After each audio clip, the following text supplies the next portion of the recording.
Bismillahirrahmanirrahim. Alhamdulillahi rabbil alamin. Alhamdulillahilladzi hadana li hadza wa ma kunna linahtadiya laula an hadanallah. Asyhadu an la ilaha illallah wahdahu la syarika lah. Wa asyhadu anna Muhammadan abduhu wa rasuluh. Allahumma salli wa sallim wa barik ala abdika wa rasulika Muhammad wa ala alihi wa sahbihi wa man sar ala nahjihi wa ihtada bihadihi wa istanna bi sunnatihi ila yaumiddin, amma ba'du. Muslimin dan muslimat, para jemaah, para pencinta ilmu, pencinta Al-Quran dan Sunnah, Assalamualaikum warahmatullahi wabarakatuh.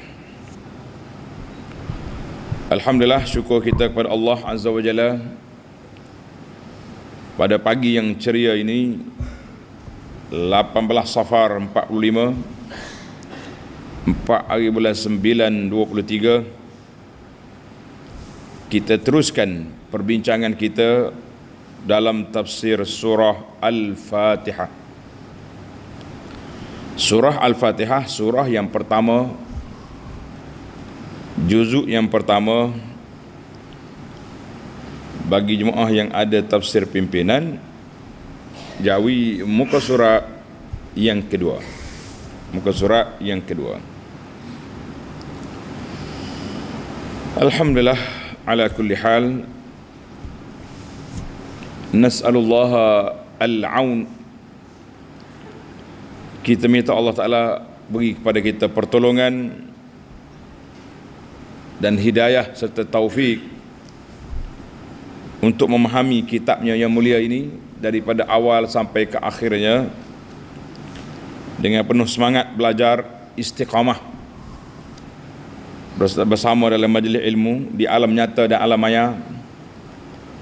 Mudah-mudahan Allah Ta'ala ubah gaya hidup kita daripada gaya hidup biasa kepada gaya hidup iyyaka na'budu wa iyyaka nasta'in. Dengan penuh keikhlasan kita hanya menyembah Allah dan kita hanya minta tolong dengan Allah Azza wa Jalla.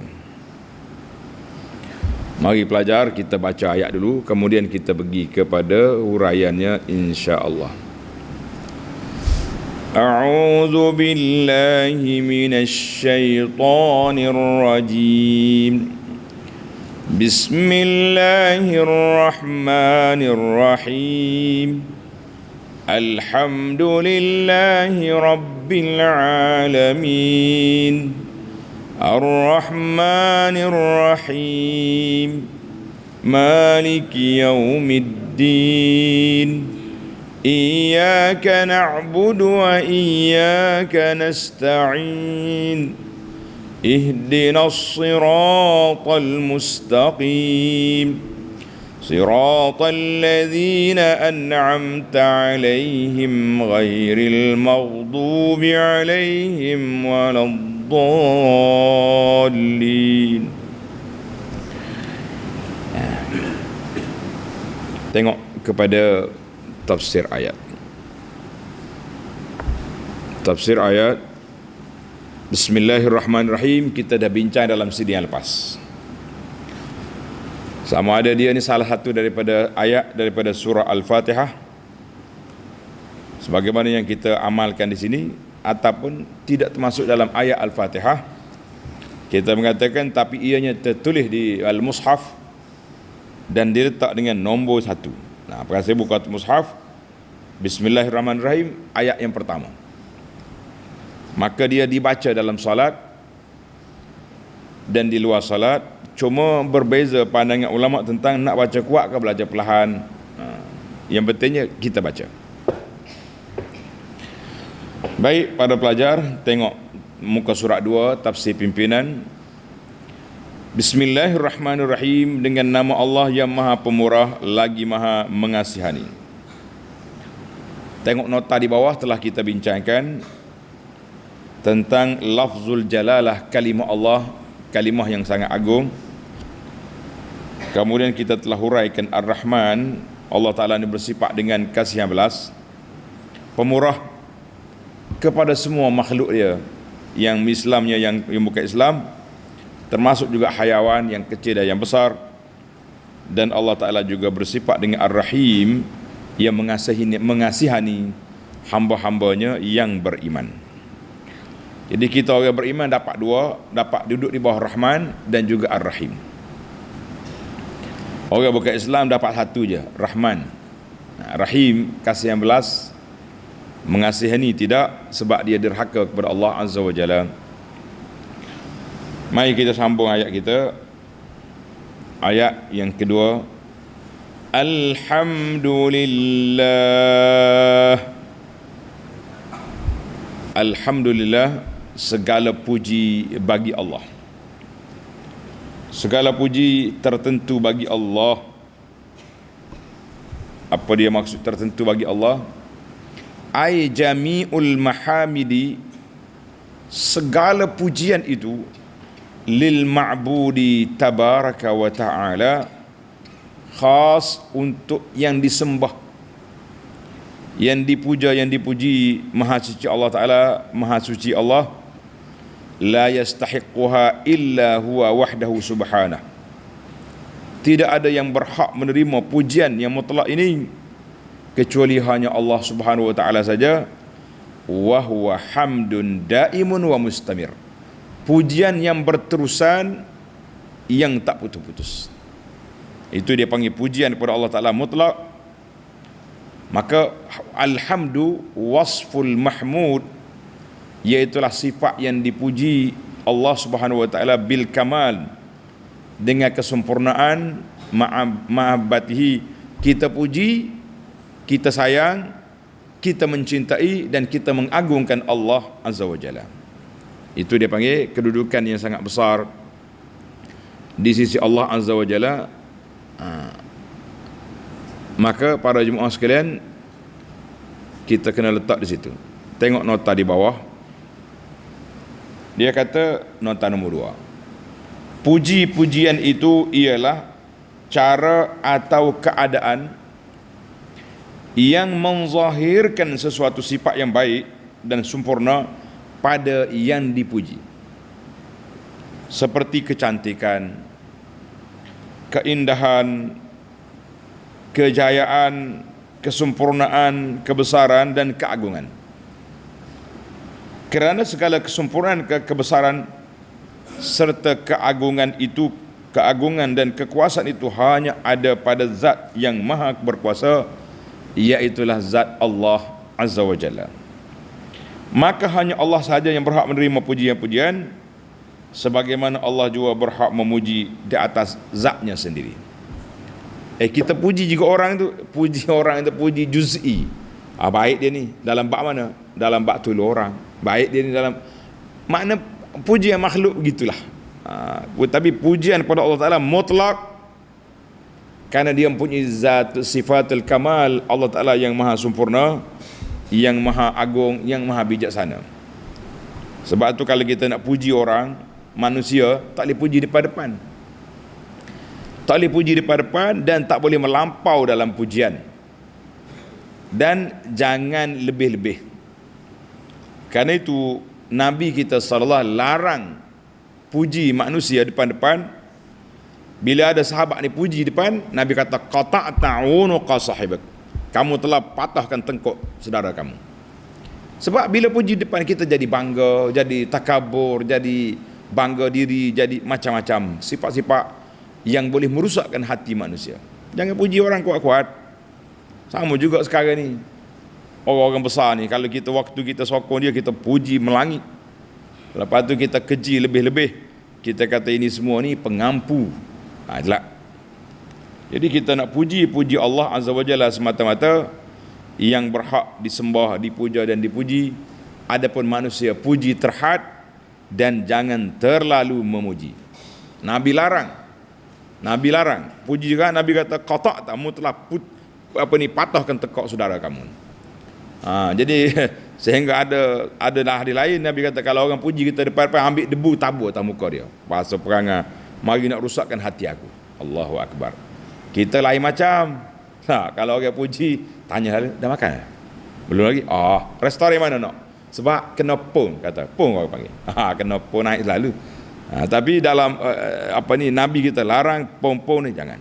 Merusakkan hati orang. Merusakkan hati orang dan menceladukan pemikiran manusia. Satu. Yang kedua, kita tidak ada keamanan untuk dia dan kita sendiri.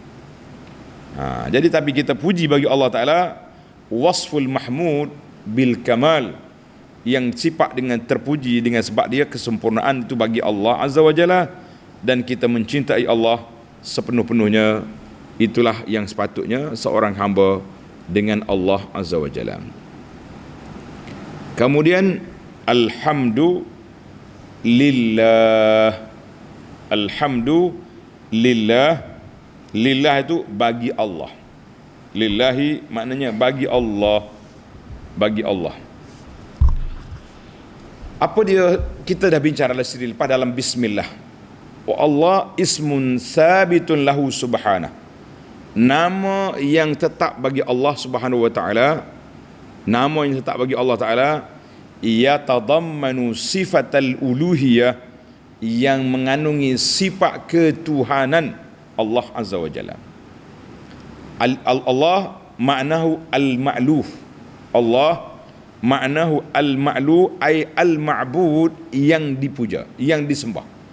Itu makna Allah al-ma'lu ay al-ma'bud, yang disembah. Jadi bismillah, lillah bagi Allah yang mempunyai, yang bersifat dengan sifat ketuhanan, yang berhak disembah, dipuja dan dipuji. Jadi orang lain tak ada hak kita puji, tapi puji terhad, orang panggil puji bersyarat, puji ada SOP. Tapi kita puji Allah Ta'ala mutlak. Itu dia panggil lillahi. Yang ketiga, Rabbil Alamin, Tuhan yang memelihara dan mentadbir sekalian alam. Allah yang memelihara, yang mentadbir sekalian alam, ai Rabb, Tuan, pemilik, pentadbir alam ini. Huwa sayyidu, as-sayyid maknanya tuan, ketua. Al-malik, pemilik. Al-mudabbir, penyusun atur, pentadbir.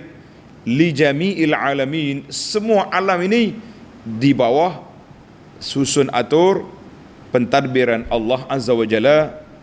Wahum kullu man siwallahi ta'ala. Kalau kata-kata makhluk itu lain pada Allah Ta'ala, itu makhluk. Semua benda, daripada atas langit sampai ke bawah bumi, daripada alam cakrawala kepada alam apa benda atas dunia ni, di bawah laut, semuanya di bawah tadbir Allah Azza wa Jalla. Min jami'i asnafil makhluqat fi kulli makanin wa zaman, semua jenis makhluk pada setiap masa dan setiap tempat, semuanya duduk di bawah pentadbiran Allah Azza wa Jalla. Maka di sini Allah Ta'ala perkenalkan kepada dia, kepada kita, Allah Rabb al-Alamin, Rabbul Alamin. Siapa dia? Allah, pemilik alam ini. Satu sifat.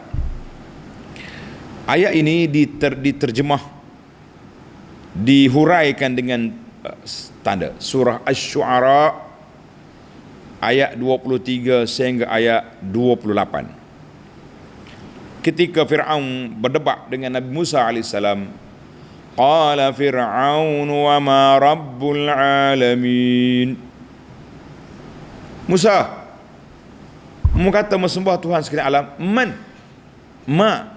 Siapa dia Rabbul Alamin itu? Musa pun jawab, qala Rabbus samawati wal ardi wa ma bainahuma in kuntum muqinin. Pemilik langit dengan bumi ni.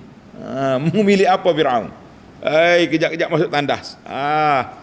Tuhan aku Rabbil Alamin, Rabbus samawati wal ardi wa ma bainahuma, dan segala isi di antara langit dengan bumi semuanya milik Allah Azza wa Jalla. Jadi berdebat ni tanda, tuan-tuan, siapa dia ke Tuhan Rabbul Alamin. Surah Asy-Syu'ara ayat 23 sehingga ayat 28. Itu huraian kepada Rabbul Alamin. Tengok, Rabbukum wa Rabbu abaikumul awwalin. Rabbul Masyriqi wal Maghribi wa ma bainahuma. Ini semua ayat debat penjelasan Nabi Musa AS kepada mendiang Fir'aun yang cuba nak mengenali Allah Azza wa Jalla. Sebab tu Tuhan kata sebenarnya Fir'aun kenal ada Tuhan. Dia tahu dalam diri dia, tapi sembunyi kerana takut hilang jawatan, hilang sokongan. Itu ya punca. Manusia ni tak mahu terima kebenaran, takut hilang jawatan, takut hilang kedudukan. Punca besar rusak manusia ni duduk situ. Allahul Musta'an. Baik. Jadi sifat yang pertama siapa dia? Rabb al-Alamin. Ini yang disebut oleh para ulama tauhid ar-rububiyah, tauhid al-uluhiyah. Maknanya kita mengesahkan Allah Ta'ala dalam bab ketuhanannya. Allah Rabbul Alamin, ini dipanggil tauhid rububiyah. Kita esahkan Allah Ta'ala dalam bab ketuhanannya. Kemudian kita berpindah kepada ayat 2, ayat 3. Ar-Rahmanir Rahim. Ar-Rahman yang amat pemurah, Ar-Rahim yang amat mengasihani. Ar-Rahman yang amat pemurah, Ar-Rahim yang amat mengasihani.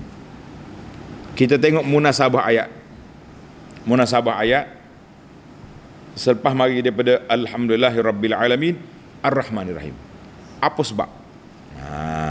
Tengok munasabah. Lamma jaa wasfullah subhanahu wa ta'ala nafsuhu birrububiyah. Dalam ayat yang kedua tadi Allah Ta'ala perkenalkan zatnya dengan sifat ketuanannya. Dialah ketua, dialah pemilik, dialah penyusun atur, dialah yang berhak disembah. Semua mutlaqat tasarruf di bawah kuasa Allah, semua perkara di atas dunia ini.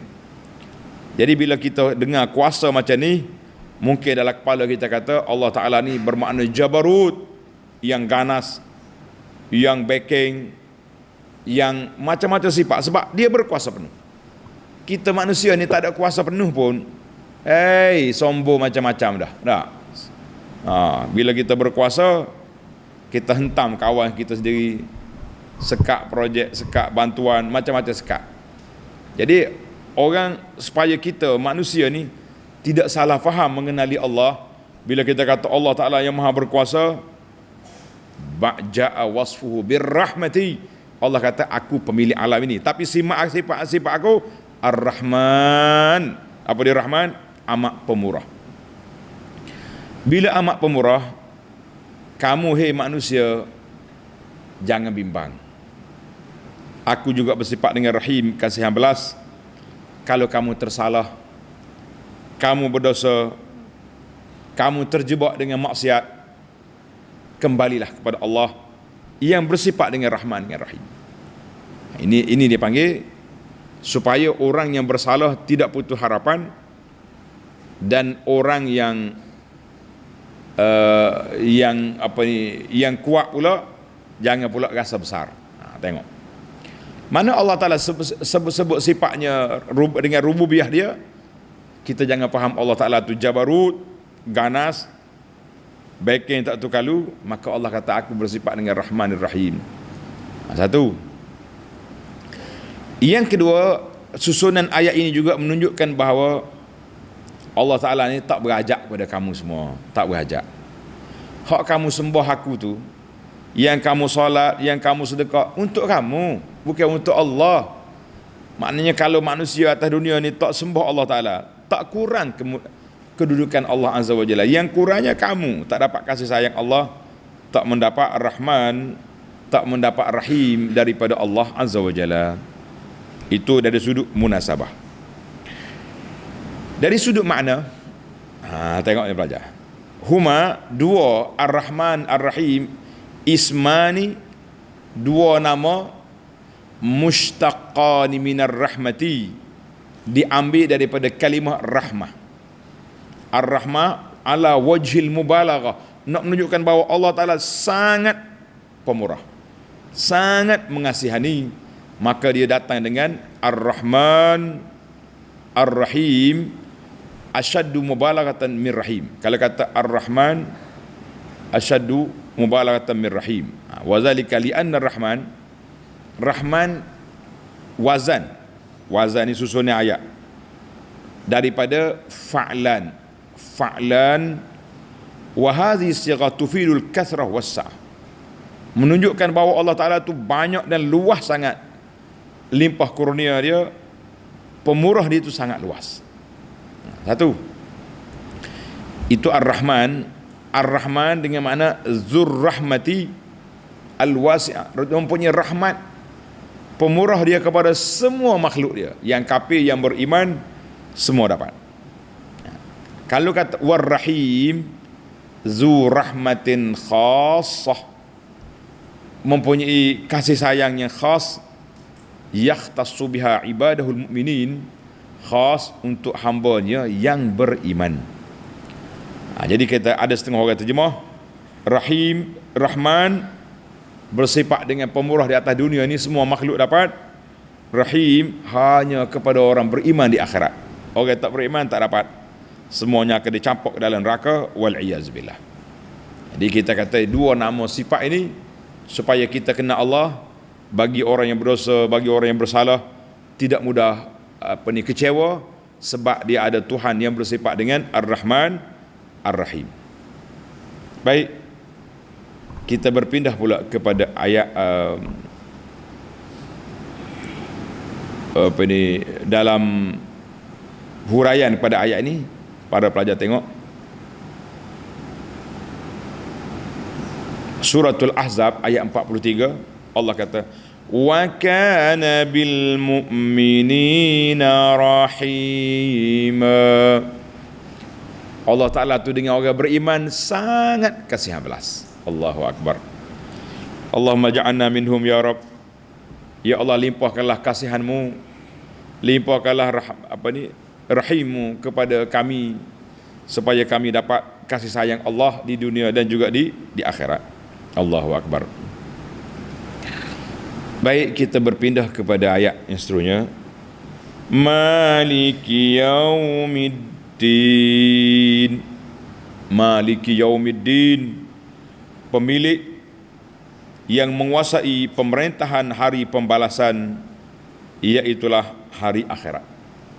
Hari pembalasan iaitu hari akhirat. Munasabah ayat. Dia banyak munasabah ni. Surah ni munasabah sama-sama dia. Allah Ta'ala setelah mensifatkan zatnya, dirinya dengan rahmah, jadi menyebabkan orang-orang terlalu mengharapkan rahmat Allah Ta'ala, berani lawan Tuhan. Kenapa awak derhaka? Allah Ta'ala Maha Pemurah, Allah Ta'ala Maha Kasih Sayang, Allah Ta'ala Maha Pengampun. Relaxlah bro. Ni. Maka Allah Ta'ala bagi break. Jangan berani. Nabbaha bisifatil mulkil yaumiddin. Allah Ta'ala nyatakan sifat dia pemilik, menguasai hari pembalasan. Maknanya depanmu ada syurga, ada neraka, ada balasan yang baik, ada balasan yang buruk. Supaya kita, bila kita buat kerja, kita fikir kepada masa depan, kita fikir kepada hukuman yang akan kita terima di akhirat esok. Jangan berani. Kalau tidak, tak apa, Tuhan Maha Pengayang, Tuhan Maha Pengasih, di neraka apa tak apa. Jangan duk cakap bersama macam tu.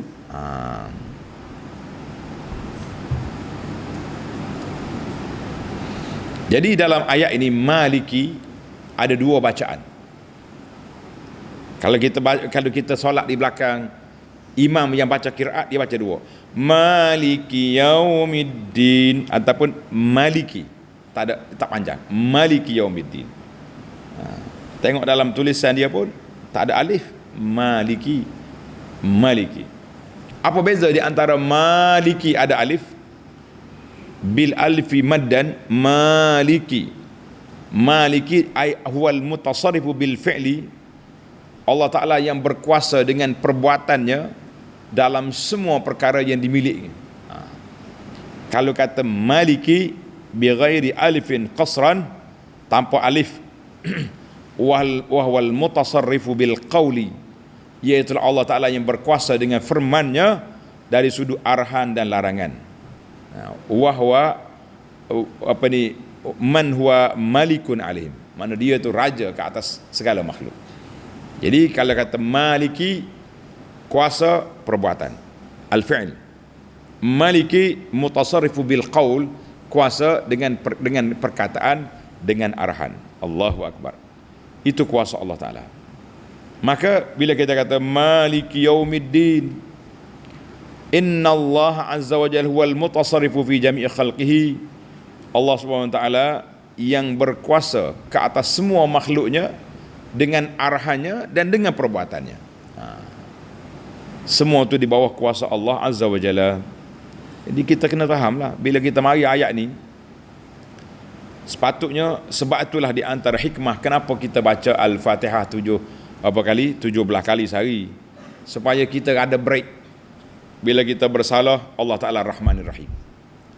Bila kita gedebeh, samsing, berasa nak buat benda-benda yang tak baik kepada orang, kita ingat Maliki Yaumiddin. Yaumiddin ay yaumul jazai wal hisab, hari pembalasan, hari perhitungan amalan. Kita atas dunia ni pun, sebab apa yang kita duk beringat, beralu nak laporan keuangan? Sebab ada audit. Cuba tak ada audit, sedap awak kira. Jadi bila ada audit, ni audit kita besar di hadapan Allah Ta'ala. Allah sebut dalam ayat lain, yauma tublas sarair, pada hari didedahkan segala rahsia. Hari ni bolehlah kamu nak sembunyikan kesalahan, tapi di akhirat esok tublas sarair, didedahkan segala rahsia kita terbuka habis. Tak boleh nak sembunyi kepada siapa-siapa. Allahu akbar. Tengok dalam surah Al-Infitar ayat 17 hingga 19. Wa ma adraka ma yaumuddin, thumma ma adraka ma yaumuddin. Mu tahu apa hari agama itu? Hari pembalasan itu apa? Yauma la tamliku nafsun li nafsin syai'a wal amru yauma idzin lillah. Hari itu kita tak ada kuasa apa-apa. Hari itu semua urusan di tangan Allah Azza wa Jalla. Dia panggil hari kiamat. Allahu akbar. Dalam suratul Ghafir ayat 16, limanil mulkul yaum, Allah tanya, milik siapa hari ini? Kuasa siapa di bawah kuasa apa? Semua akan jawab lillahil wahidil qahar. Semua urusan hari kiamat ini di bawah kuasa Allah Azza wa Jalla. Kita berdoa kepada Allah Taala supaya Allah Taala dengan sifat rahmannya, dengan sifat rahimnya, memberi sampailah kasih sayangnya, rahmatnya, limpah kurnianya kepada Allah di dunia, lebih-lebih lagi di akhirat. Amin ya rabbal alamin. Mari kita pindah kepada ayat yang kelima. Iyyaka na'bud, Engkaulah sahaja ya Allah yang kami sembah. Ingat ni, ini dipanggil pemurnian akidah. Dalam akidah kita mesti letak bahawa hanya kita sembah Allah, jangan ada benda lain. Hanya sembah Allah Azza wa Jalla. Ai wal makna la na'budu illa anta, kami tidak sembah kecuali hanya kepada Allah. Jangan ada sembah batu, sembah kayu, sembah tok syekh, sembah tok wali, sembah kubur. La, kita sembah Allah semata-mata. Mutazallilina wa laka wahdaka la syarika lak, merendah diri kita, menghina kita kepada Allah yang esa, tidak ada sekutu baginya. Satu. Wa iyyaka nasta'in, wa iyyaka nasta'in, dan hanya kepada Engkau ya Allah kami minta pertolongan. Ai wala nasta'inu illa bika wahdaka la syarika lak, kami tidak minta tolong kecuali hanya kepadamu ya Allah yang esa, yang tunggal, yang berkuasa atas segala-galanya. Jadi kita tak minta dengan makhluk, tak minta dengan orang lain. Dalam bab pergantungan hati, ingat molek, jangan ada orang pening. Baru ni ada orang pening keluar video, dia seorang ustaz nak lawannya ayat ni. Bila kita kata tak boleh minta dengan makhluk, minta dengan kubur, dengan tok kamak, dengan tok ni, Dia kata kalau macam tu kat ramai orang syirik atas dunia ni. Mak nak makan. Syirik sebab minta dengan mak. Tolong buat rumah aku ni, syirik sebab minta dengan tukar rumah. Kita kata biar betul awak ni bercakap. Itu kita minta di bawah kuasa mak kita buat nasi, masak nasi. Betul tak awak? Kau minta dengan siapa dia? Minta dengan ibu lah belakangnya. Minta dengan pak kena mulah lingah tak? Minta dengan mak. Ini pergantungan. Mana doa, kita berdoa, minta, itu hanya bergantung dengan Allah Azza wa Jalla. Jangan duk minta dengan makhluk. Nak minta makan nasi, nak minta angkat barang, nak minta nak pergi sana sini, itu tidak masalah. Itu di bawah kuasa kerja buat kita. Jangan salah faham. Nak lawannya dia, nak juga hidup doa dia minta dengan tok ayah dikubur, siapa begitu sekali bekunya pemikiran dia, keluar video lawan. Dia kata tak boleh minta dengan Allah, tak boleh minta dengan makhluk. Jadi kapi habis buat orang ni. Hidup minta makan dengan mak dia. Pergi kedai kopi nak minta nasi lemak sepinggan, kapi juga, syirik juga sebab minta dengan makhluk. Kita kata biar betul lah. Kalau tak cukup makan ubat, cari ubat dulu, baru bercakap. Sebab kita ini dalam masalah iyyaka na'budu wa iyyaka nasta'in, dalam masalah pergantungan hati kita kepada Allah Azza wa Jalla, minta tolong dengan Allah. Jangan berdoa kecuali kepada Allah Azza wa Jalla. Jangan minta pertolongan dalam perkara-perkara pergantungan hati ibadat kita ni kecuali kepada Allah Azza wa Jalla semata-mata. Jangan pelik. Baik. Tengok nota di bawah. Nota di bawah ni kitab pimpinan. Menurut huraian Datuk Haji Muhammad Nur, penyemok kitab tafsir ni. Dia ni Datuk Haji Muhammad Nur ni mantan mufti Kelantan. Baru ni kita wacana tentang dia di dewan di pondok kita ni. Kita buat wacana dengan sebuah buku yang diterbit oleh Dewan Bahasa dan Pustaka. Dengan kerjasama DBP, kita wacanakan tentang pemikiran sumbangan Datuk Haji Muhammad Nur Ibrahim, mantan mufti ni, kepada sumbangan dia dalam sudut ilmiahnya, dari sudut dakwahnya, rahimahullahu ta'ala. Tengok dia kata apa dalam catatan dia kepada tafsir. Dia kata satu-satunya jalan bagi menyatakan iman dan takwa kepada Allah yang amat pemurah dan amat berkuasa, yang menguasai pemerintahan hari pembalasan hari akhirat, ialah dengan beribadat atau memperhambakan diri kepadanya dengan penuh rasa ikhlas dan tawadhu.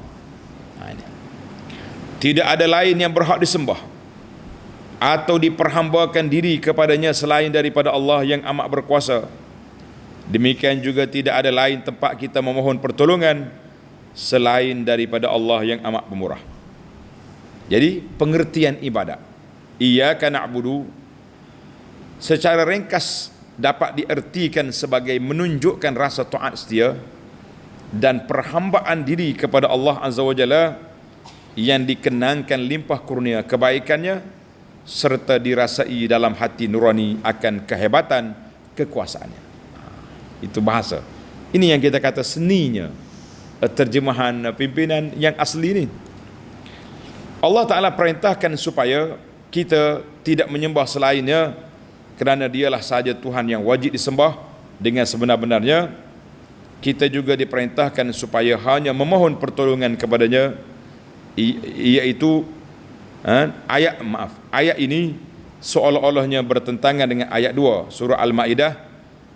Dengar ni, seolah-olahnya bertentangan dengan ayat 2 surah Al-Ma'idah yang menyuruh manusia bertolong-tolongan antara satu sama lain, wa ta'awanu 'alal birri wat taqwa, bantu-bantu dalam melakukan ketaatan. Macam mana pula? Dan bertakwa kepada Allah Azza wa Jalla, yang berarti kita disuruh supaya minta pertolongan sama manusia, sementara ayat 5 dalam surah Al-Fatihah ini menyuruh supaya kita hanya memohon pertolongan hanya kepada Allah semata-mata. Nampak tak? Macam ada kontra. Jadi dalam ni tadi ada hurai, ini ada jawapan pula. Jawapan bertulis kata orang. Sebenarnya tidak ada pertentangan di antara kedua-dua ayat ini, kerana usaha dan amal perbuatan manusia adalah bergantung kepada adanya sebab-sebab yang dapat menghasilkan kejayaan itu dan ketiadaan halangan-halangan yang merintanginya. Ada sebab, tak ada halangan.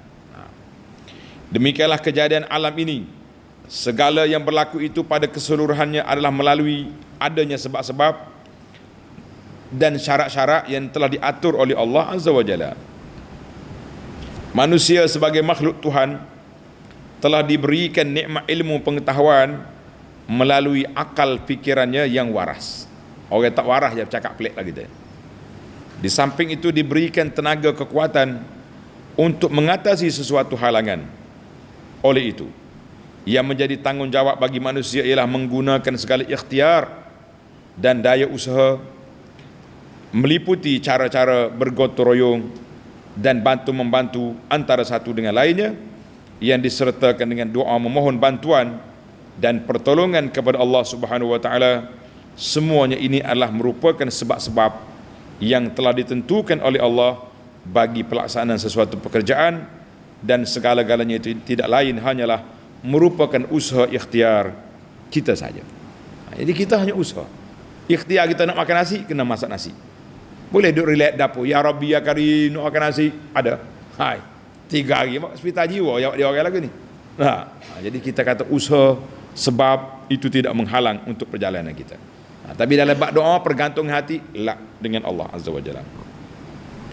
Setelah kita berusaha dan berikhtiar, maka kita serahkan pula penentuan natijah kesan dari usaha kita itu kepada Allah yang Maha Kuasa. Kita boleh usaha, tapi ada kalanya jadi, ada kalanya tidak menjadi. Berapa orang, berapa banyak kita tanam benda-benda mati tengah jalan. Macam orang kahwin lah mudah. Ada orang kahwin, Masya Allah, dapat anak. Orang lain kahwin dengan proses yang sama, tak ada anak pula. Jadi gitulah, nak katanya itu kuasa Allah Azza wa Jalla. Baiklah, kita ringkas je, panjang dia punya perbahasan di sini. Kita pergi kepada ayat 6. Ihdinas siratal mustaqim. Iaitulah jalan orang-orang yang engkau telah kurniakan nikmat kepada mereka. Siapa ya Rabbi? Tukar pula. Ihdinas siratal mustaqim, tunjukilah kami jalan yang lurus. Jalan yang lurus. Tengok munasabah ayat. Bila Allah Ta'ala perintahkan supaya kita iyyaka na'budu wa iyyaka nasta'in, hanya kita minta tolong dengan Allah, hanya kita sembah Allah Azza wa Jalla, maka datanglah permohonan ini, minta jalan yang lurus, jalan yang diredai oleh Allah Azza wa Jalla, sebab kita tak akan sampai kepada iyyaka na'budu wa iyyaka nasta'in kecuali melalui jalan yang mana yang diredai oleh Allah Azza wa Jalla, yang mengikut garis panduan Allah Azza wa Jalla. Itu dia panggil mustaqim, makna jalan yang lurus, yang tak bengkok. Jadi kata di Ibnu Jarir, ijma' para ulama tafsir, ihdinas siratal mustaqim, makna jalan yang lurus. Kita dah sebut dah dalam siri yang lepas, salah satu daripada nama Quran as-sirat al-mustaqim. Mana jalan lurus, mana sana kita faham Quran, kita beramal dengannya, ataupun panduan-panduan lain yang diajar oleh Nabi sallallahu alaihi wasallam. Tengok nota di bawah nombor 4. Petunjuk hidayah yang dipohonkan di sini ialah petunjuk yang disertakan dengan taufik, supaya kita sentiasa berada pada jalan yang diredai oleh Allah Azza wa Jalla. Dalam hadis kursi semalam, Allah kata apa? Qasamtus salata baini wa baini abdi nisfain. Aku bagi 2 salat. Bila sampai kepada iyyaka na'budu wa iyyaka nasta'in, ihdinas siratal mustaqim, itu permohonan, wali abdi masalah, bagi hamba aku apa yang dia minta. Kita kata alhamdulillah. Baik, kita tamatkan ayat ni. Kalau nak kira panjang-panjang, kita berhenti setakat tu dulu. Ihdinas siratal mustaqim, siratal ladzina an'amta alaihim, siratal ladzina an'amta alaihim. Ada setengah Quran dia tulis ni nombor 6, an'amta alaihim ni nombor 6, ayat yang ke-6, sebab bagi dianya bismillah tidak masuk ayat. Bismillah ditulis tabarrukan sebagai permulaan surah. Tapi yang mushaf yang kita pegang ni bismillah nombor 1. Tak apalah, itu khilaf.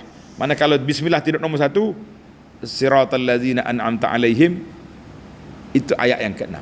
Kalau tidak, ayat itu sambung. Iaitulah jalan orang-orang yang engkau telah kurniakan nikmat kepada mereka. Jadi bila kita minta siratal mustaqim, jalan mana tu jalan yang lurus? Jalan mana? Jalan yang engkau beri hidayah, nikmat kepada mereka. Jadi tariqal ladzina an'amallahu alaihim bil hidayah, jalan yang Allah Taala beri hidayah. Siapa dia orang dapat hidayah? Tanda ni pelajar. Ini penting kata-kata hikmah. Siapa dia orang yang dapat hidayah? Humul ladzina alimul haqqa wa amilu bihi. Tulis kata-kata hikmah ni. Humul ladzina alimul haqqa wa amilu bihi, iaitulah orang yang tahu yang benar, beramal dengan dia. Kalau tahu saja tak beramal, tak ada faedah. Lagi berat kita kena hentam sebagaimana ayat 7 ni, iaitulah al-maghdubi alaihim, orang yang tahu tak beramal, maka mereka akan dimurkai oleh Allah. Orang yang beramal tanpa ilmu, nama dia ad-dallin, orang yang sesat, juga orang yang terpesong daripada jalan. Jadi kita orang yang beriman, kita nak tahu yang benar dan kita nak beramal dengan dia, imtisal lima amar Allah, mengikut apa yang diputuskan oleh Allah Azza wa Jalla dan menjauhi apa yang dilarang oleh Allah Azza wa Jalla dengan penuh ikhlas dan mengikut Nabi sallallahu alaihi wasallam. Siapa dia orang ni? Tanda ni pelajar. Siapa dia orang ni? Dalam surah An-Nisa ayat 69 Allah Taala sebut, "Wa may yuti'illaha war rasul." Siapa dia taat kepada Allah Taala dengan Rasul? "Fa ulaika ma'al ladzina an'ama Allahu 'alaihim minan nabiyyin was-siddiqin wasyuhada'i was-salihin wa hasuna ulaika rafiqa." Tanda ayat ni. Ayat berapa ni? An-Nisa 69. Tengok huraian di bawah. Nombor 5, orang-orang yang dikurniakan nikmat oleh Allah Ta'ala kepada mereka ialah Nabi-Nabi,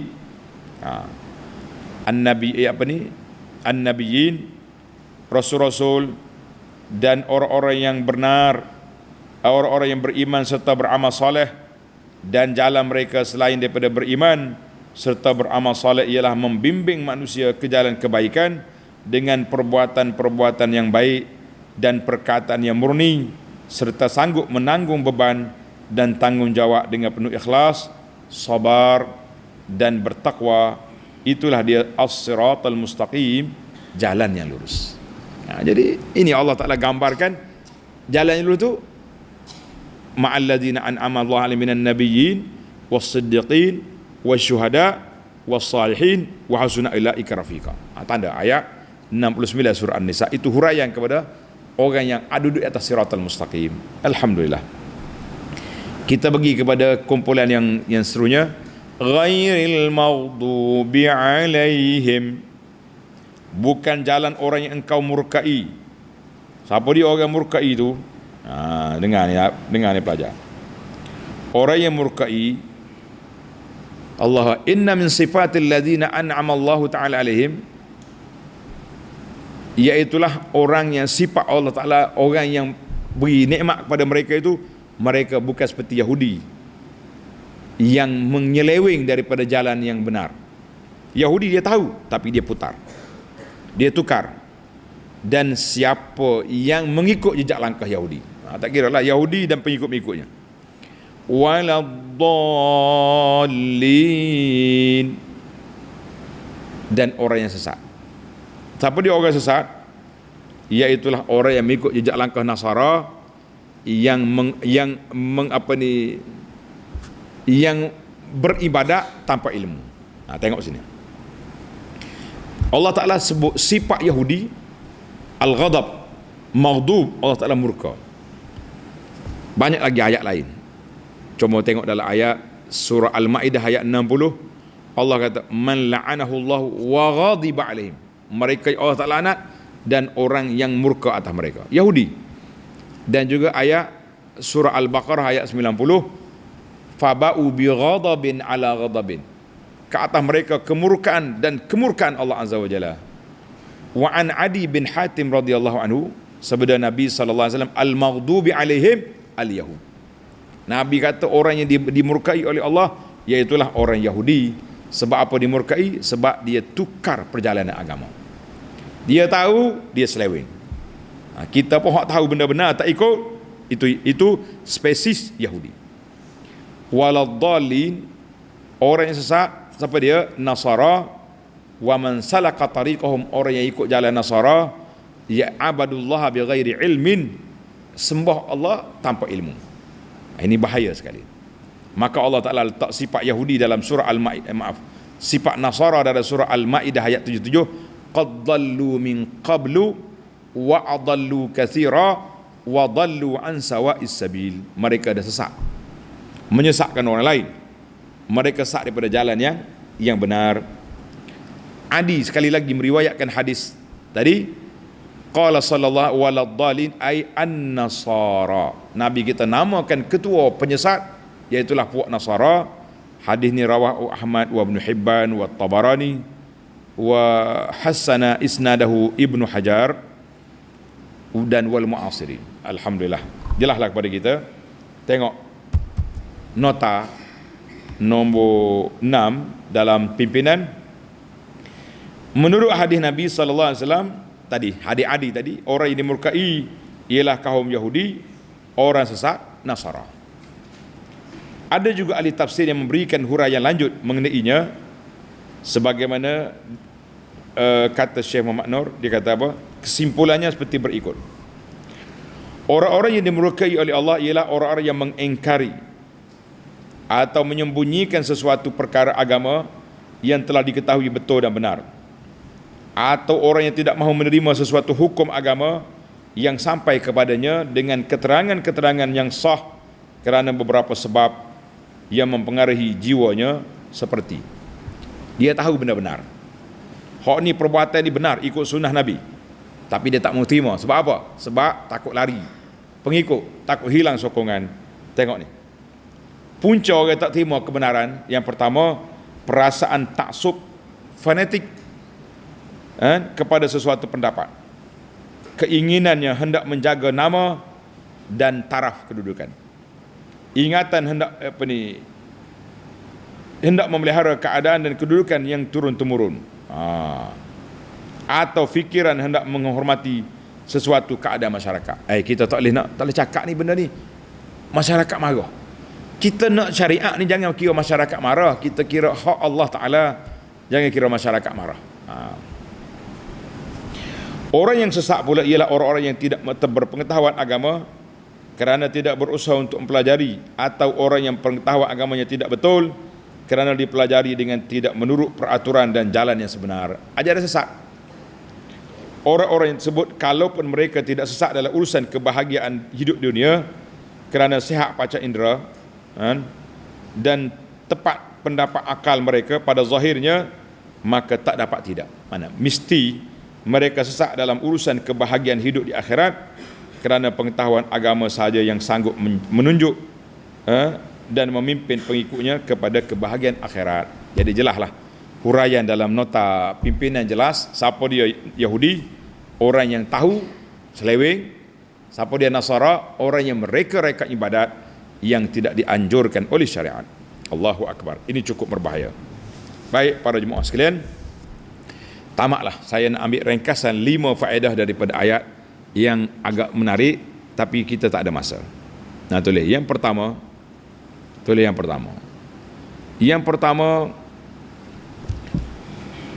Faedah yang pertama, husnul iftitah. Elok sekali pembukaan Al-Quran, permulaan Al-Quran. Dia panggil bara'atul istihlal. Disebutnya permulaan itu kepada Al-Quran ini dengan surah yang mulia ini sebab apa? Dimula dengan pujian kepada Allah Azza wa Jalla, ataupun kalau kita mula dengan bismillah, dimula menyebut nama Allah dan diikuti dengan pujian kepada Allah Azza wa Jalla. Itulah susunan yang sepatutnya bila kita nak minta, bila kita nak bercakap, kita mula dengan menyebut nama Allah dan kita puji Allah Azza wa Jalla. Sebab itulah dia mula alhamdulillah, jumlah ismiyah yang menunjukkan kepada berterusan, tak putus-putus pujian kepada Allah Azza wa Jalla. Dia panggil alhamdu, lam, alif lam itu lil istighraq, maknanya semua pujian untuk Allah Azza wa Jalla semata-mata, untuk Allah semata-mata. Maka dalam ayat ini, dalam alhamdulillahi rabbil alamin, taqdimu wasfillahi ta'ala bil uluhiyah, Allah Ta'ala mula dengan sifat keuluhiyah, ketuhanannya sebelum menyebut tentang ketuhanannya. Sebab apa? Sebab kalimah lafaz Allah Ta'ala itu ismul alamil khas, nama khas kepada Allah Azza wa Jalla semata-mata. Tak ada makhluk lain tak boleh guna nama ni. Tak boleh guna nama ni. Tapi kalau kata Rabb, Tuan, ada juga orang lain guna. Ini Tuan barang, ini Tuan ni, ini Tuan ni. Tapi Tuan, ketuanan yang hakiki, semuanya duduk di bawah kuasa Allah Azza wa Jalla. Jadi alhamdulillah, ini para jemaah sekalian ringkas. Yang kedua, tulis nombor 2. Nombor 2, inna fi hadhihi surah, dalam surah ini, surah Al-Fatihah ini merangkumi semua perkara dari sudut akidah, dari sudut gambaran Islam. Sebab apa Allah Ta'ala sebut kepada kita 4 sifatnya yang sangat mulia. Allah, siapa dia Allah? Rabbul Alamin, Ar-Rahmanir Rahim, Ar-Rahman, Ar-Rahim, Malik Yaumiddin. Maknanya Allah Ta'ala sifat dia cukup. Pemilik alam ini bersifat dengan pemurah, bersifat dengan kesenian belas, dan juga pemilik hari pembalasan. Maknanya dua-dua pihak ada. Orang baik suka, orang yang tak baik pun kena akur. Sebab itulah sifat Allah Azza wa Jalla yang mesti kita kena sedar, kena tahu. Allahu Akbar. Baiklah. Yang ketiga, anna rububiyatullah Azza wa Jalla, ketuanan Allah Ta'ala, hak milik Allah Ta'ala, terbina di atas rahmat yang sangat luas. Rahman dia pemurah Allah Ta'ala, semua makhluk dapat, yang kafir, yang beriman, semua dapat. Allahu Akbar. Sebab tu Tuhan kata Rabbil Alamin. Jadi ada orang tanya, apakah nauk rububiyah? Maka Allah Ta'ala mari Rabbi Al-Alamin Ar-Rahmanir Rahim. Jangan bimbanglah, walaupun Allah Ta'ala kuasa mutlak, tapi sifat dia, dua sifat dia bawa, Rahman, Ar-Rahim. Dan juga supaya kamu tidak sombong, supaya kamu tidak kerah kepala, supaya kamu tidak mudah orang panggil lupa diri, lupa daratan. Maka Allah Ta'ala peringatkan kepada kita dengan sifat dia Malik Yaumiddin, supaya kita tidak lara, tidak salah gunakan ayat ini. Allahu Akbar. Maka bila mari pula iyyaka na'budu wa iyyaka nasta'in, Allah Ta'ala hanya iyyaka na'budu, tanda iyyaka na'budu menafikan semua bentuk syirik, sebab kita hanya sembah Allah Ta'ala. Iyyaka nasta'in, kita nafikan kuasa kita tak ada kuasa kita hanya duduk di bawah kuasa Allah Azza wa Jalla semata-mata. Menafikan haulin wa quwwatin, kita hanyalah bertawakal kepada Allah Azza wa Jalla. Kerana itulah setengah ulama salah kata Al-Fatihatu sirrul Quran. Fatihah ni rahsia Quran. Sebutir Quran ni duduk di rahsia dia, duduk di mana? Dalam Al-Fatihah. Rahsia Al-Fatihah duduk di mana? Duduk di kalimah iyyaka na'budu wa iyyaka nasta'in. Hanya kami sembah ya Allah, hanya engkau kami minta pertolongan. Jadi ada setengah kata bo tu makna apa? Bo bismillah tu duduk situ rahsia Allah. Rahsia duduk di iyyaka na'budu wa iyyaka nasta'in, supaya kita sentiasa sembah Allah dan supaya kita sentiasa memohon pertolongan kepada Allah Azza wa Jalla. Apa dia pertolongan yang besar? Iaitulah pertolongan kita minta Allah Ta'ala beri kepada kita jalan yang lurus. Baik, laju sikit ni. Yang kelima, yang terakhir, kenapa dia Allah Ta'ala mula ghairi al-maghdub waladdallin, dimulakan orang yang dimurkai oleh Allah Ta'ala. Kenapa? Sebab orang yang maghdub, dimurkai oleh Allah, sebab mereka sangat menyalahi arahan Allah. Dia tahu, dia seleweng. Dia tahu, dia putar balik. Dia ubah maklumat, ubah fakta. Ini lebih jahat daripada orang yang sesat, yang tak tahu apa, beribadat ikut hawa nafsu semata-mata. Dua-dua tu salah. Tetapi yang lebih berat orang yang tahu. Karena itulah ulama-ulama Nasara Yahudi, pendeta-pendeta Yahudi sangat berat hukumannya, sebab mereka tahu mereka seleweng. Jadi ayat ini mengajar kepada kita dua perkara. Kita orang Islam, kalau kita tahu kebenaran, ikutlah. Walaupun dimarah oleh orang. Ni tidak ni, tak boleh ustaz. Kata-kata yang tani bahaya ni. Walaupun betul, ikut sunnah, ikut Quran, tapi dimarahi oleh masyarakat. Mungkin awak akan digam, tak boleh masuk TV, tak boleh masuk negeri itu, ditarik dia punya kebenaran. Kita kata biarlah, daripada kita dimurkai oleh Allah dengan menyembunyikan kebenaran, kita kata kita redha diambil tindakan oleh makhluk, tapi mendapat redha Allah Azza wa Jalla. Yang kedua, jangan ikut ajaran sesat yang tidak ada sandaran. Agama kita ni agama ilmu. Awak buat ni ambil mana ibadat ni? Reka-reka lah. Nak suruh rajin ibadat. Kenapa berzikir, menari, melompat sampai cabut piah ni? Sebab nak reka-reka ibadat. Nak suruh orang ramai ikut kita. Kita kata lah.